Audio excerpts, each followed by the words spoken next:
Olá a todos, eu sou Mariana Peixoto e hoje vamos conversar com a Viviane Angelina, que é diretora científica da Sociedade Mineira de Reumatologia, no nosso Dedo de Prosa. O assunto de hoje é a vacinação contra o Covid nos pacientes imunossuprimidos. Muito bem-vinda, Viviane.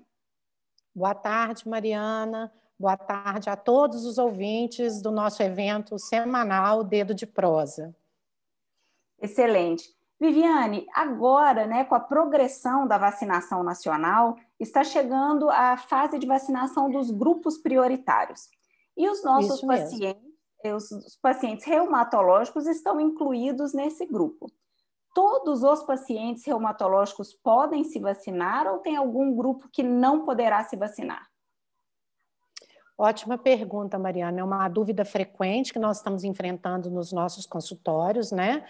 No fim do mês de janeiro desse ano, no informe técnico sobre a logística da vacinação contra a Covid-19, publicada pelo Ministério da Saúde do Brasil, o grupo de pacientes imunossuprimidos foi incluído como comorbidade a ser vacinada no próximo grupo prioritário, uma vez que tiver fim esse grupo, né, que já está em vigência, que é de idosos, profissionais de saúde, entre outros.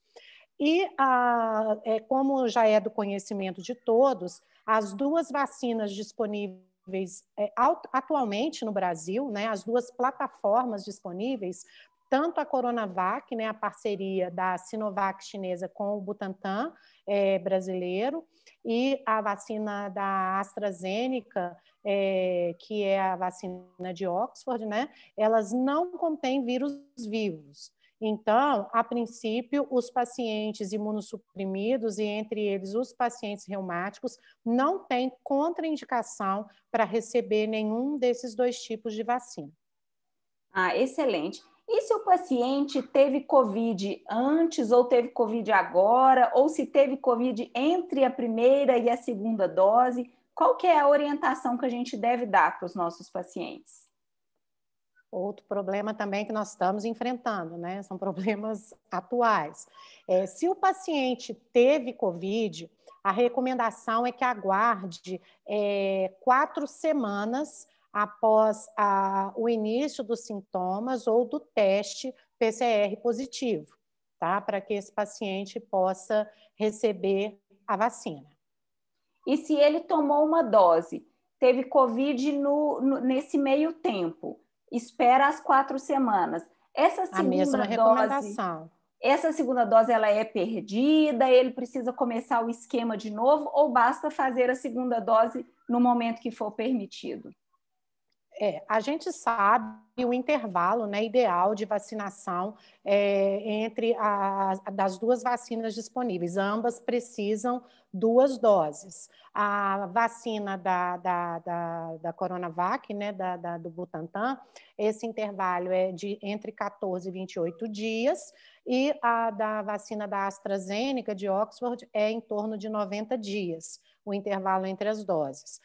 Mas até o momento a orientação é não ter que reiniciar o esquema de vacinação, e sim seguir inclusive com a mesma plataforma que o paciente foi vacinado, o indivíduo, né? Foi vacinado anteriormente.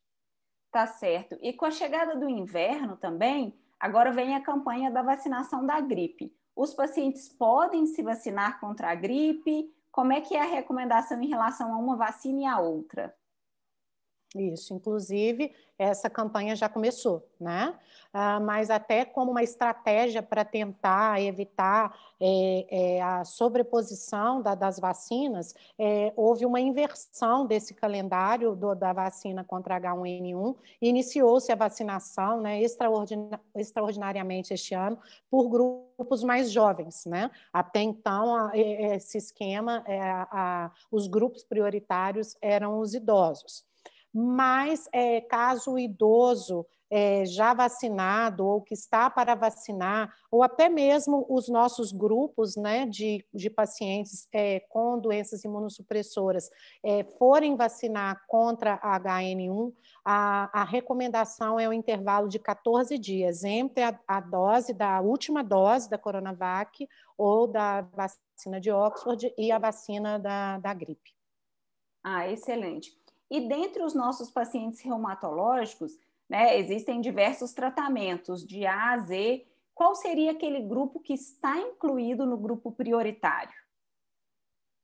Seriam aqueles pacientes que têm doenças reumáticas, a princípio em atividade, doenças sistêmicas em atividade, que estejam recebendo corticoterapia na dose, se for o corticoide oral, por exemplo, a prednisona, na dose acima de 10 miligramas por dia, ou pulsoterapia com metilprednisolona, né, que é o corticoide que a gente faz por via intravenosa, ou ciclofosfamida. Mas os pacientes imunossuprimidos em geral, eles também, além desses que eu já citei, eles também estão sendo contemplados nesse grupo de comorbidades, mas a decisão de se vacinar ou não fica a critério do médico assistente. Sempre o paciente deve procurar orientação com o seu médico assistente.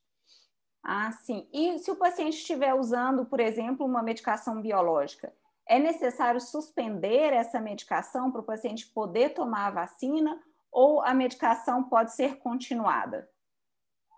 Olha, essa é uma questão também bastante discutida e é importante a gente orientar nesse sentido, né? O Colégio Americano de Reumatologia, ele se posicionou com relação a algumas medicações, inclusive os agentes biológicos. Entretanto, a Comissão de Infecção da Sociedade Brasileira de Reumatologia, no seu último documento referente a esse tópico, não se posicionou com relação a isso. A princípio, não há necessidade de se suspender nenhuma medicação, principalmente se o paciente tiver com doença em atividade, né? Porque a gente sabe que os pacientes que têm a doença mais ativa, isso também é um fator de risco para o desenvolvimento de formas mais graves da COVID. Então, a recomendação é não suspender os medicamentos.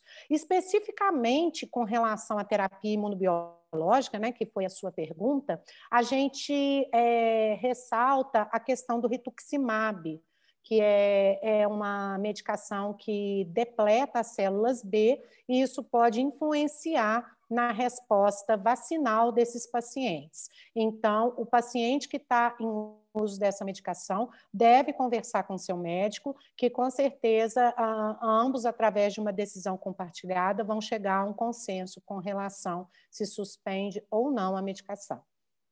Tá ótimo. E muitos pacientes têm ligado para a gente pedindo relatórios para poder vacinar no posto. Tem posto que está pedindo e muitas vezes o paciente já pede o relatório de antemão. Qual que é a recomendação do Ministério da Saúde para poder oferecer a vacina para esses pacientes? Olha, essa é uma questão que ainda está em aberto, né? Se a gente for observar a recomendação do informe técnico isso não só para os imunossuprimidos, mas o grupo de comorbidades em geral, pode ser o relatório médico, pode ser uma receita médica recente, aqueles pacientes que já têm cadastro, né, no Sistema Único de Saúde para dispensação de medicamentos especiais de alto custo, esse cadastro também poderia ser levado em consideração para como comprovação de que o paciente tem uma comorbidade e pertenceria a esse grupo prioritário para receber a vacina contra a Covid-19. Né? Mas, entretanto, no momento, o melhor que nós temos a fazer é aguardar, né? Porque eu creio que isso vai funcionar muito de uma maneira regionalizada, aguardar o posicionamento dos órgãos regulatórios locais para a gente ver o que vai ser necessário e orientar e até acalmar, né, os nossos pacientes que já estão nessa busca por um atestado, por um laudo, que no momento oportuno isso tudo vai ser resolvido. A gente ainda não tem uma resposta de como isso vai funcionar. Tá certo. E um assunto agora um pouco mais pulsante que surgiu ultimamente são os eventos trombóticos relacionados à vacina da AstraZeneca. Isso gerou um medo muito grande nos pacientes e também nos profissionais de saúde. E qual seria a recomendação para os pacientes reumatológicos, principalmente aqueles com doenças que podem predispor à trombose? Existe alguma indicação ou alguma contraindicação específica? Olha, Mariana, esses eventos, né, relatados desde o início de março têm realmente gerado uma preocupação, apesar de serem eventos muito raros. Né? Se nós formos observar, já é de conhecimento, a própria Covid-19, uma das complicações que pode acontecer no seu curso clínico é a ocorrência de fenômenos tromboembólicos. Né? Então, a ocorrência desses fenômenos tromboembólicos com os pacientes vacinados é infinitamente inferior à ocorrência dos fenômenos tromboembólicos pela própria Covid-19. Né? Então, vários órgãos regulatórios, inclusive o nosso órgão regulatório, né, a Anvisa, se posicionou favoravelmente à continuidade do uso dessa vacina, que a gente tem até que explicar. Não é da vacina da AstraZeneca, é da plataforma que envolve vetores virais para o desenvolvimento da vacina. Nós temos aí já a aprovação para uso da vacina da Janssen no Brasil, que também é uma vacina que utiliza a plataforma de vetores virais. Tá? Então, até o momento, né, a recomendação é que o uso dessas vacinas seja continuado. E a questão dos pacientes, né, reumáticos que têm alguma predisposição para o desenvolvimento de fenômenos tromboembólicos, isso também, mais uma vez, vai precisar ser individualizado e a tomada de decisão deve ser compartilhada entre o médico, assistente e o paciente reumático para a vacinação ou não com essa plataforma. Excelente. Muito obrigada, Viviane, por compartilhar com a gente todo o seu conhecimento. Foi muito bom e até uma próxima. Obrigada, Mariana. E qualquer novidade nesse sentido, a gente volta aqui para orientar e compartilhar as orientações mais recentes a respeito da vacinação contra a Covid-19 nos pacientes reumáticos. Obrigada. Obrigada, até mais.